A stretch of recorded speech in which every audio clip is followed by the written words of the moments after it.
Occupy Wall Street. This is continuing. Last time we heard people saying, well, when we play the video of the police officer going crazy with the billy club, we didn't see what happened 10 seconds before that, so it must have been staged. There must be some explanation for why the white shirt NYPD guys are just beating anyone who's within 5 feet of them. Maybe that's true. Did you see those videos? I did. I saw a lot of those videos. Was your reaction that there must be some explanation for why the police are acting this way, or it seems like it's overuse of force? I think it's got to be a little bit of both. I don't think that arbitrarily police officers go and just start billy clubbing people that are American citizens protesting, especially protesting for some views that they probably kind of secretly share, if not outright share. That's the thing. Shouldn't the NYPD be with the protesters anyway? Forgetting the corruption at the very top, they're mostly just underpaid middle class and sometimes middle lower class workers. There is corruption at the top, but you would think deep down a lot of these NYPD guys must sympathize with the reasons for these protests. And I think that they have to maintain a certain level of professional distance from that. I actually know a few people that were arrested on the Brooklyn Bridge, that first big weekend of 700 arrests.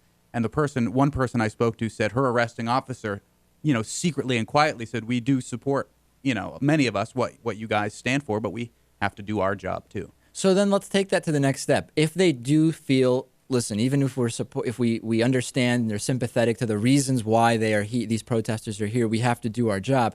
You would think they would just do the minimum to handle the situations as needed. We wouldn't have like the video I'll play for you in a minute of a police officer knocking a woman out by punching her in the face. I don't know.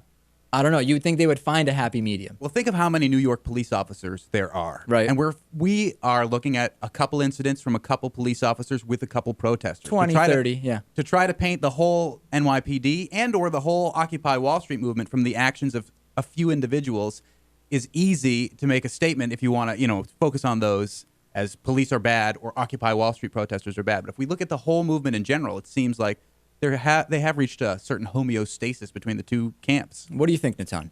Now, I was just wondering, what happens if an off-duty police officer is protesting and happens to get arrested because they non-violently went into the street, and they were told not to go into the street? Are there repercussions on his job if that happens? That's an interesting question. I wonder if internally there has been anything said by those in charge of these departments. You cannot be involved with these protests on your time off. I think that there would be some kind of a violation of people's rights to assemble if you're being told that. Certainly if you break the law, you break the law if you're off duty.